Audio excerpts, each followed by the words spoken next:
chose que je veux retenir d'abord, c'est la méthodologie commune que nous nous sommes donnée pour avancer dans le cadre de cette crise. La Commission a en effet présenté les lignes communes que nous lui avions demandées pour les prochaines étapes. Ces lignes communes mettent en avant la nécessité d'avoir une approche progressive et graduelle, de commencer en particulier par les écoles, d'avoir beaucoup de prudence et une évaluation constante, d'avoir une approche coordonnée sur les frontières, en particulier extérieures de l'Union européenne, de mettre en place, si c'est utile, une application numérique pour ce qu'on appelle le traçage, mais sur une base toujours volontaire, respectueuse des règles européennes et de l'anonymat. Je cite là quelques-uns des sujets qui vous montrent que le travail qui est aujourd'hui celui du gouvernement français, sur la base des annonces que j'ai pu faire le 13 avril dernier à nos concitoyens, s'inscrit bien dans le cadre et en cohérence avec ces lignes communes que nous a données la Commission européenne aujourd'hui. Ce qui est, à mes yeux, une source de confiance et de confort, car il est important que nous soyons en ligne avec nos partenaires et que nous nous inscrivions dans cette cohérence européenne. Plusieurs autres sujets et initiatives communes ont aussi été poussés sur l'Afrique, où la volonté de tous les partenaires européens est bien d'avancer ensemble. Nous avons, vous le savez, lancé une initiative à l'issue du dernier G20.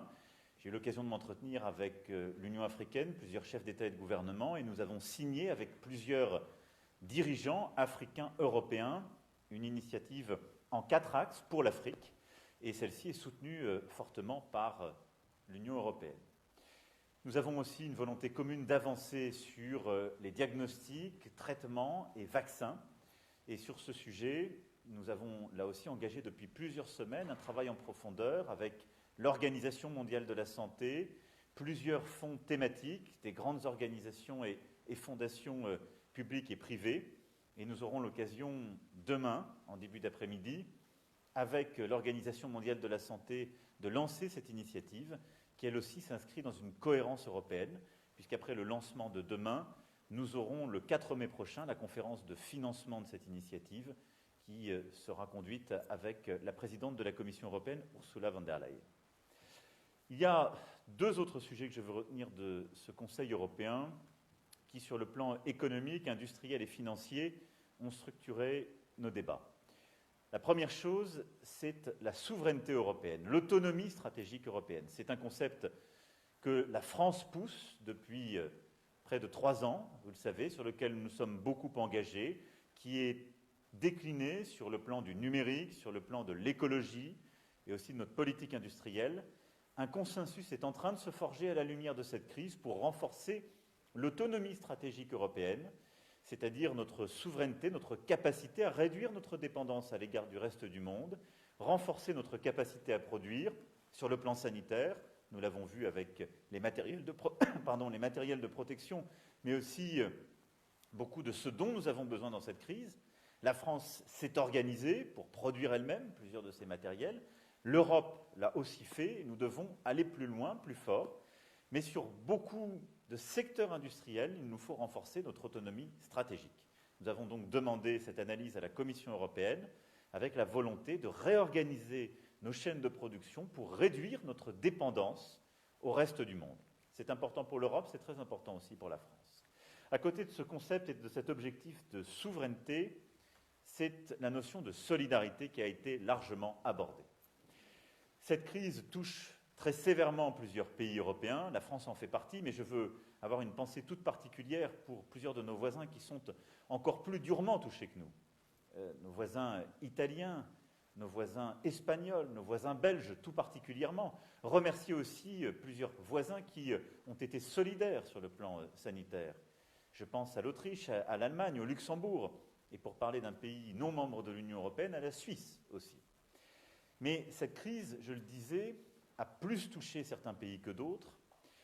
Des plans de relance, plutôt des plans d'urgence, ont été mis en œuvre dès le début, avec des sommes massives qui ont été mobilisées. Nous le savons pour ce qui est de la France, avec des chiffres vertigineux, c'est vrai de la plupart des pays européens. Néanmoins, ces réponses sont asymétriques, car la garantie des États n'est pas la même dans ce contexte. Et donc la garantie qui est apportée par des États dont la signature est très préservée ne sont pas de la même nature pour leurs entreprises que celle qui est apportée par des États plus fragilisés. Cette asymétrie, elle va continuer à s'aggraver si nous ne la corrigeons pas, et elle peut mettre en danger tout à la fois la cohérence de la zone euro, mais aussi l'unité du marché unique. Et je crois que c'est très important, ça a été rappelé avec beaucoup de force par la présidente de la Commission européenne comme par la présidente de la Banque centrale européenne aujourd'hui. Face à cette crise, il nous faut donc être très vigilants à la solidité, l'unité de l'Union européenne, et prendre en compte que nous allons, pendant plusieurs semaines et plusieurs mois, avoir une situation qui est encore difficile, où il nous faudra être en résistance, en résilience, c'est-à-dire aider plusieurs secteurs de notre économie qui ne pourront pas repartir à plein. Certains ne pourront pas repartir tout de suite, d'autres repartiront, mais avec beaucoup de freins encore, et nous savons que ça durera au moins plusieurs semaines, peut-être plusieurs mois, et il nous faudra ensuite bâtir un plan de relance économique au bon moment, vraisemblablement pas ce printemps, mais au moment où nous serons en train de sortir du virus, eh bien, il faudra là relancer fortement notre économie sur le plan de sa demande comme de son offre. Nous savons que ces plans seront à nouveau à financer, ils devront être massifs, parce que ce que nous sommes en train de voir au niveau de l'Union européenne, c'est que le choc que nous sommes en train de subir, il est aujourd'hui, tel qu'on le mesure, entre 5 à 10 points du PIB européen. C'est sans précédent. La présidente de la Banque centrale européenne a même dit que ça pouvait se chiffrer à la fin de la crise entre 0 et 15 points de PIB européen. Et donc il nous faut préparer tout cela, et à coup sûr, cette réponse ne peut être laissée aux seuls États, même avec des dérogations. Et donc, compte tenu, d'une part, de devoir d'unité, de solidité de l'Union européenne et de la zone euro, et d'autre part, de la magnitude de ce choc, il nous faut une réponse solidaire, organisée et forte. C'est cela ce que nous avons commencé à discuter, ce sur quoi nous avons demandé à la Commission de travailler, à la fois pour en définir les montants tels qu'on les envisage aujourd'hui, les secteurs prioritaires et les mécanismes. La France défend une position extrêmement claire en la matière. D'une part, il nous faut être à la hauteur de cette réponse, décider le plus tôt possible les réponses les plus fortes possibles. Nous avons su, sur le plan monétaire, répondre tôt à nos besoins. Il nous faut, sur le plan budgétaire, continuer pour les phases à venir, celle de la résistance et celle de la relance, décider tôt et fort. Il nous faut donc cette réponse forte qui est à la mesure de ce que nous voyons aujourd'hui, 5 à 10 points de PIB au mois. La deuxième chose, c'est qu'il nous faudra une capacité commune d'endettement pour financer cette réponse. Les États n'ont pas la possibilité de le financer sur la base de leur contribution. C'est un changement complet des capacités budgétaires européennes. Je vous le rappelle, le budget est autour d'1 point du PIB, du PNB européen aujourd'hui, et donc il n'est plus à la bonne taille. Et enfin, il faudra des transferts budgétaires, réels, économiques, pas simplement des prêts, mais des transferts vers les régions qui sont les plus touchées, vers les secteurs qui sont les plus touchés. C'est à cette condition que nous pourrons apporter la bonne réponse sur le plan économique, financier, industriel, et en même temps préserver l'unité, non seulement de la zone euro, mais du marché unique européen. Ce travail est donc encore à bâtir, plusieurs instruments sont discutés, l'idée d'un fonds de relance économique, l'idée aussi d'avoir, dans le cadre des perspectives financières, un chapitre qui soit lié à la relance. Ce qui compte, c'est que ce soit suffisamment important, financé par une capacité commune, une garantie commune, capacité commune d'endettement, et qu'il y ait à la clé des vrais transferts budgétaires vers les régions et les secteurs les plus touchés. Voilà l'état de nos discussions. Des choses ont été réglées, je finirai sur ce point. Quand on parle de relance économique et de solidarité, je veux m'en féliciter. Les ministres de l'économie et des finances ont d'ores et déjà acté 3 mesures importantes sur ce plan-là, qui équivalent à un montant d'environ 500 milliards d'euros. La mesure dite sûre, qui est celle de refinancement par la Commission européenne des mécanismes de chômage partiel décidés par les pays. Une mobilisation de la Banque européenne d'investissement, qui permet des prêts, en particulier de long terme, mais de financer par prêt les secteurs économiques les plus touchés. Et une mise en œuvre du mécanisme européen de stabilité, avec une réponse liée au Covid, sans les conditionnalités d'habitude réservées au MES. Ces 3 réponses sont importantes. Elles doivent être mises en œuvre au 1er juin. C'est une attente forte de beaucoup de nos collègues, et je les salue. Elles sont néanmoins insuffisantes pour les prochaines étapes, d'où la nécessité de lancer ces débats. Si vous avez des questions, j'y répondrai maintenant. Monsieur le Président, est-ce que les Européens ont encore repoussé à plus tard le moment de vérité dont vous parliez sur l'endettement commun, et quels sont les obstacles qui restent à franchir pour y arriver? Alors, d'abord, il y a des choses qui sont consolidées et sur lesquelles des convergences nouvelles se créent. Sur la souveraineté, en particulier économique, industrielle, stratégique, militaire, technologique, environnementale, les choses sont en train d'avancer fortement, et là-dessus, l'Europe est au rendez-vous de l'histoire. Et des accords, des expressions d'ailleurs nouvelles, inédites, se sont fait jour dans ce Conseil, et je le vois comme un signe positif.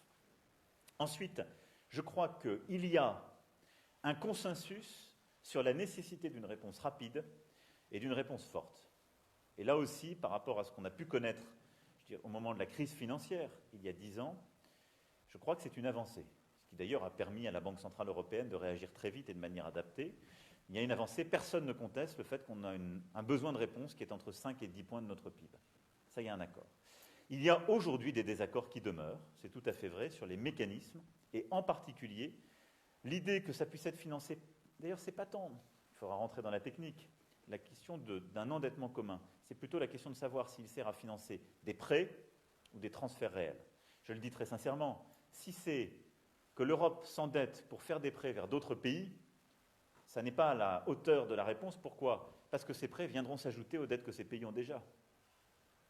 Et les déséquilibres financiers que vous avez dans les pays les plus fragiles, les plus impactés par la crise aujourd'hui sanitaire et qui parfois avaient été les plus impactés par la crise financière, leur situation ne sera pas réglée. Ils auront simplement un prêt de plus, pas avec le marché, mais avec le reste de l'Europe. Ça ne réglera pas le problème de fond.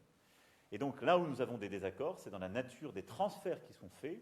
Je crois que dans le moment que nous vivons, ces transferts doivent être des transferts par subside, des vrais transferts budgétaires, ou que ce soit ce fonds de relance ou bien notre budget, ayant émis sur le marché avec une garantie commune, eh bien pourra transférer budgétairement vers une région particulièrement touchée, un secteur particulièrement touché, avec des règles et une gouvernance qui devront être très claires, acceptées par tous, mais qui pourra transférer une capacité à rebondir et à relancer.